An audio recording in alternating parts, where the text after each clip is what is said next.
Giliran 2. Sabah. Soalan cabaran.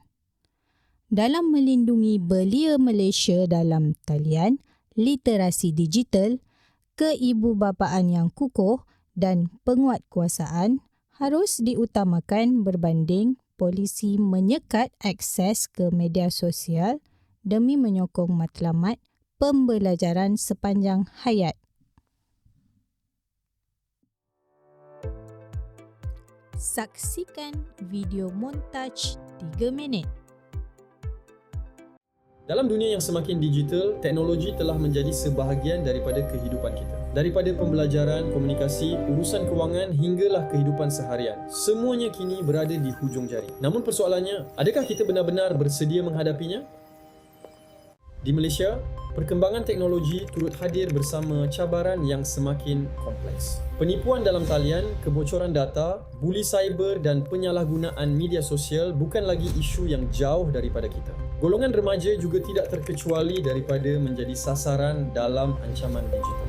Ancaman pertama ialah jenayah cyber. Maklumat peribadi boleh dicuri, identiti digital boleh dieksploitasi, malah satu tindakan yang terburu-buru boleh membuka ruang kepada penipuan kewangan.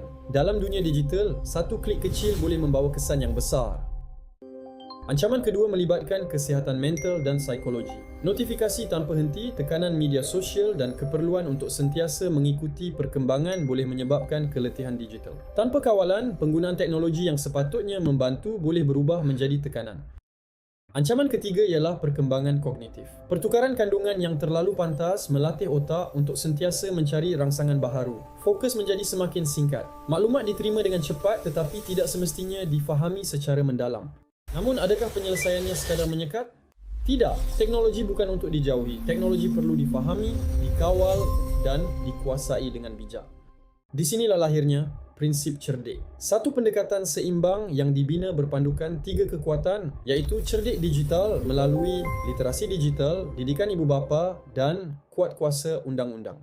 Cerdik digital melalui literasi digital. Belia perlu dibimbing untuk berhenti sebelum bertindak, berfikir secara kritis, menyemak maklumat dan membuat keputusan dengan bertanggungjawab. Bukan sekadar tahu menggunakan teknologi, tetapi tahu menggunakannya dengan betul. Didikan ibu bapa. Peranan keluarga bukan semata-mata mengawal. Ibu bapa perlu menjadi pembimbing, mewujudkan komunikasi terbuka, menetapkan batas yang sihat dan membantu anak memahami risiko dunia digital. Kuat kuasa undang-undang digital. Platform dan persekitaran digital juga perlu dipertanggungjawabkan. Perlindungan data, keselamatan pengguna, mekanisme pelaporan dan penguatkuasaan yang berkesan menjadi benteng kepada masyarakat. Kerana menyekat akses semata-mata bukan penyelesaian jangka panjang. Teknologi tetap diperlukan untuk belajar, bekerja, berhubung dan berkembang. Yang kita perlukan ialah generasi yang mampu membuat pilihan. Generasi yang bijak, selamat dan beretika.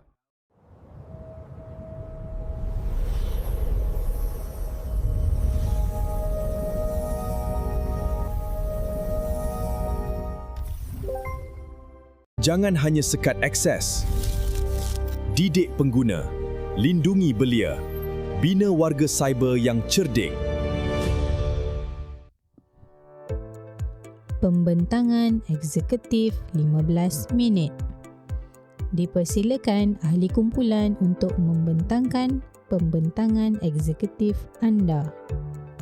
Seterusnya, anda diberikan masa selama 15 minit. Satu bunyi loceng akan menandakan masa membentang bermula. Apabila masa berbaki 1 minit, loceng akan dibunyikan sekali sebagai peringatan dan apabila tempoh 15 minit berakhir, loceng akan dibunyikan 2 kali menandakan masa membentang telah tamat. Percubaan suara 1, 2, 3.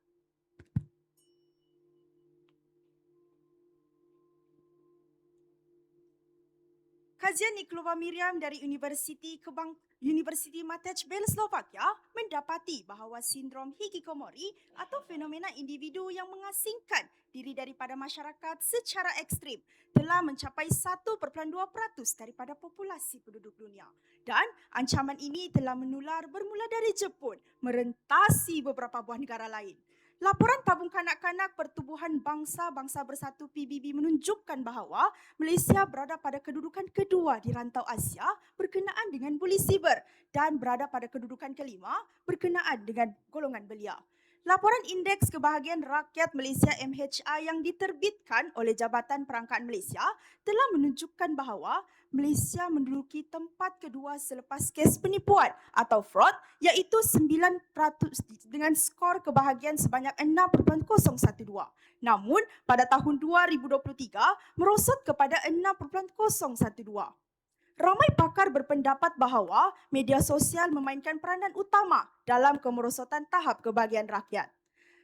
Assalamualaikum dan salam transformasi digital. Saya Fiona Wong bersama rakan saya Dewi Putri selaku Duta Digital Belia dari pasukan Iris 2.5 tampil menyahut seruan kempen cabaran keselamatan siber kebangsaan dengan tajuk Dalam Melindungi Belia Malaysia dalam talian, literasi digital, keibubapaan yang kukuh dan penguatkuasaan harus diutamakan berbanding polisi mendekat akses ke media sosial dengan matlamat menyokong pembelajaran sepanjang hayat. Namun, sebelum kupasan ilmiah yang lebih mendalam hingga ke akarnya, saya ingin mendefinisikan beberapa frasa penting dalam topik perbincangan hari ini agar yang kabur dapat diperjelas dan yang sudah jelas lebih mudah difahami dan dihayati. Saudara dan saudari, menurut Paul Glister dalam Nordic Journal of Digital Literacy, literasi digital bermaksud keupayaan memahami dan menggunakan maklumat daripada pelbagai sumber digital apabila disampaikan melalui komputer. Manakala, konsep keibubapaan yang kukuh dalam konteks digital, menurut Kementerian Sains Teknologi dan Inovasi, keibubapaan yang kukuh bermaksud pendekatan bagaimana ibu bapa mendidik anak-anak menggunakan teknologi secara sedar dalam kehidupan sambil mempersiapkan anak-anak untuk menghadapi masa depan era celik digital. Frasa ketiga ialah penguatkuasaan dalam konteks literasi digital. Usaha untuk mengawal, memantau dan memastikan pematuhan undang-undang serta etika penggunaan digital menurut Nurzian Markom dari Universiti Kebangsaan Malaysia dalam jurnal Komunikasi menyatakan bahawa penguatkuasaan merupakan satu langkah penting untuk menguatkuasakan dalam golongan belia. Saudara dan saudari, ketiga-tiga konsep ini saya ringkaskan melalui prinsip cerdik. CER ialah cerdik digital melalui literasi digital, DI ialah didikan ibu bapa melalui konsep keibubapaan yang kukuh dan aksara K ialah kuat-kuasa undang-undang digital. Ketiga-tiga konsep di bawah prinsip cerdik ini kami anggap sebagai satu pendekatan utama untuk melindungi golongan belia daripada ancaman digital. Saudara dan saudari, siapakah pula golongan belia? Belia kami definisikan berdasarkan Majlis Belia Malaysia ialah golongan belia yang berumur 15 hingga 30 tahun iaitu penurunan angka dari umur 40 tahun kepada 30 tahun. Seterusnya, saudara dan saudari, apakah isu dan permasalahan yang berlaku di negara kita sehingga belia perlu dilindungi daripada ancaman digital? Isu dan permasalahan ini kami bahagikan kepada 3 ancaman utama iaitu keselamatan jenayah siber, kesihatan mental dan psikologi dan perebutan kognitif. Aspek yang pertama ialah keselamatan jenayah siber yang melibatkan privasi dan kewangan. Berdasarkan laporan Malaysia Computer Emergency Response Team atau MyCERT, aduan pencerobohan data peribadi menduduki tempat kedua tertinggi selepas kes penipuan atau fraud iaitu 9% hingga 10% daripada keseluruhan jumlah insiden keselamatan jenayah siber. Data sensitif ini sering dijual di laman sesawang gelap untuk taktik mencerobohi identiti pengguna. Adakah ancaman yang berlaku secara senyap tanpa disedari ini tidak akan mengancam golongan belia daripada ancaman digital? Tidak cukup dengan angka tersebut, ancaman keselamatan jenayah siber dari aspek kewangan telah menunjukkan bahawa 66,204 kes penipuan dalam talian direkodkan pada tahun 2025 dan menunjukkan lonjakan sebanyak 87% berbanding tahun lalu. Dan lebih memeranjatkan, golongan belia berumur 21 tahun hingga 30 tahun merupakan golongan yang tertinggi dicatatkan sebagai mangsa penipuan kewangan digital. Saudara dan saudari, Laporan Tinjauan Kesihatan dan Morbiditi Kebangsaan menunjukkan lebih 1 juta rakyat Malaysia mengalami masalah kemurungan pada tahun 2023 dan angka ini meningkat sebanyak 2 kali ganda berbanding kajian yang sama pada tahun 2019. Daripada angka ini, secara korelasi dianggarkan sebanyak 125,000 orang rakyat Malaysia mengalami masalah kesihatan mental setiap tahun dan 0.36 daripada jumlah populasi penduduk di negara kita. Nah, bayangkan saudara dan saudari, jika perkara ini tidak dibendung serta-merta, berapa ramai lagi golongan belia pewaris masa depan negara harus berdepan dengan konflik ini? Saudara dan saudari, aspek yang ketiga ialah ancaman dari perkembangan kognitif. Peribahasa Pemuda Harapan Bangsa, Pemudi Tiang Negara jelas menunjukkan bahawa 27.9% daripada jumlah populasi Malaysia atau 9.5 juta populasi penduduk Malaysia di negara pada tahun 2025 menurut Jabatan Perangkat Malaysia telah menunjukkan bahawa jumlah ini adakah agenda pembangunan negara dapat direalisasikan jika golongan belia menghadapi masalah perkembangan kognitif? Saudara dan saudari, salah satu ancaman yang kurang disedari ialah ancaman dari aspek kognitif. Antara fenomena yang menjadi isu ialah istilah-istilah seperti popcorn brain atau minda berti, peruputan otak atau brain rot, amnesia digital dan kelesuan kognitif. Menurut David M. Levy telah menyebut istilah popcorn brain atau minda berti merujuk kepada otak manusia berfikir daripada satu perkara kepada perkara yang lain dengan pantas tanpa henti. Hal ini disebabkan oleh rangsangan dopamin segera yang menyebabkan otak ingin mengakses media sosial tanpa henti. Impaknya, ketagihan kitaran pantas akan berlaku sehingga menyebabkan mereka ingin mengakses media sosial tanpa henti dalam tempoh masa yang panjang. Menurut meltwater.com pada tahun 2024, Malaysia mencatatkan 28.68 juta pengguna media sosial telah melayari internet sebanyak 3 jam sehari. Saudara dan saudari, antara impak dari aspek jenayah siber yang melibatkan kewangan dan privasi, impak yang paling ketara ialah kerugian wang ringgit. Berdasarkan laporan data industri seperti Global Anti-Scam Alliance, 78% daripada golongan belia ialah mangsa daripada penipuan seperti pelaburan palsu dan e-dagang dengan anggaran purata kerugian sebanyak RM4,844.70 melalui platform digital. Impak yang kedua ialah kecurian identiti daripada eksploitasi data untuk tujuan yang negatif. Buktinya, 65% golongan belia pernah menghadapi cubaan penipuan seperti pemerasan gambar dengan anggaran purata kerugian sebanyak RM4,400 melalui platform media sosial. Impak yang ketiga ialah dari aspek mental dan psikologi, peningkatan masalah kesihatan mental. Statistik talian bantuan psikososial pada tahun 2021 menunjukkan 89.4% isu yang diterima memerlukan sokongan emosi dan psikologi. Dijangka 1 daripada 7 belia hidup dengan keadaan kesihatan mental sehingga menyumbang kepada 15% beban global penyakit. Menurut kajian Center for Disease Control and Prevention, penggunaan internet secara melampau boleh menyebabkan autism spectrum disorder dan attention deficit hyperactive disorder. Di seluruh dunia, anggaran kanak-kanak menghidap ADHD ialah 5.29%, manakala di Malaysia ialah 1.6% hingga 4.6%. Sekian, terima kasih. Soalan juri 5 minit. Juri akan memberikan satu soalan sahaja kepada peserta. Seterusnya, anda diberikan masa selama 5 minit untuk menjawab soalan daripada juri. Sepanjang sesi ini, anda dibenarkan berbincang dengan ahli teknikal anda. Satu bunyi loceng akan menandakan masa menjawab bermula. Apabila masa berbaki 1 minit, loceng akan dibunyikan sekali sebagai peringatan. Dan apabila tempoh 5 minit berakhir, loceng akan dibunyikan 2 kali menandakan masa menjawab telah tamat. Terima kasih. Assalamualaikum warahmatullahi wabarakatuh dan salam sejahtera. Terlebih Waalaikumsalam. dahulu saya ingin mengucapkan wakil daripada Sabah ya. Alhamdulillah tahniah telah berjaya juga membuat pembentangan pada pagi ini. So di sini saya ingin bertanya ya, apakah pandangan anda untuk melindungi belia Malaysia pada zaman kini. Okey, antara perkara yang telah dinyatakan tadi 3 keutamaan iaitu literasi digital, keibubapaan dan juga penguatkuasaan. So jadi di sini saya ingin bertanya dengan memperkenalkan tadi cerdik, ya. Jadi boleh terangkan tak dengan lebih lanjut dengan pelaksanaan cerdik dengan menerapkan integrasi literasi digital, keibubapaan dan penguatkuasaan. Terima kasih.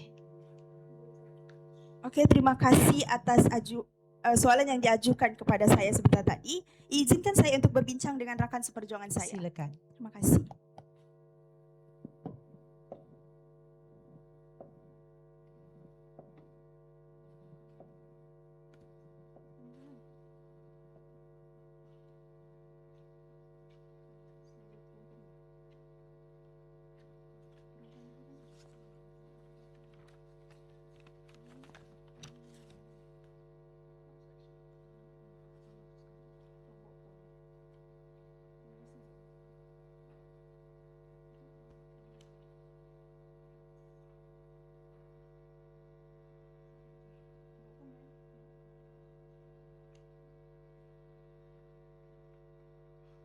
Assalamualaikum dan salam sejahtera.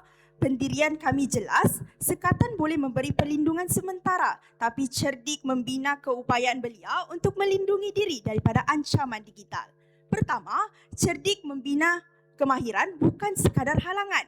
Melalui literasi digital, belia dilatih melalui risiko dan membuat keputusan sebelum bertindak. Contohnya, dalam kempen Bicara Digital Bestari, kami telah memperkenalkan 4 langkah, iaitu berhenti, fikir, semak, bertindak sebelum menekan pautan, berkongsi maklumat atau memberi respon dalam talian. Kedua, cerdik menguatkan peranan keluarga. Didikan ibu bapa menjadikan keselamatan digital sebagai proses berterusan di rumah, bukan hanya ketika anak berada di sekolah. Contohnya, ibu bapa boleh berbincang dengan anak-anak mereka untuk menetapkan hard screen semasa membuat respon dalam talian. Ketiga, cerdik tetap mempunyai unsur kawalan. Kami tidak menolak undang-undang atau mekanisme keselamatan, tetapi meletakkannya sebagai satu lapisan bersama pendidikan dan keibubapaan. Contohnya, pengesahan umur, ciri keselamatan dan pengurangan kandungan berisiko ialah contoh penguatkuasaan yang melengkapi pendidikan pengguna.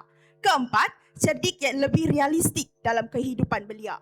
Belia tetap perlu menggunakan teknologi untuk pembelajaran, kewangan, komunikasi dan pekerjaan. Sebab itu, kemahiran mengurus risiko lebih tahan lama berbanding bergantung kepada larangan serta-merta. Sekatan ialah pagar, cerdik ialah kebijaksanaan bagaimana golongan belia dapat melindungi diri daripada ancaman digital. Dan cerdik juga mampu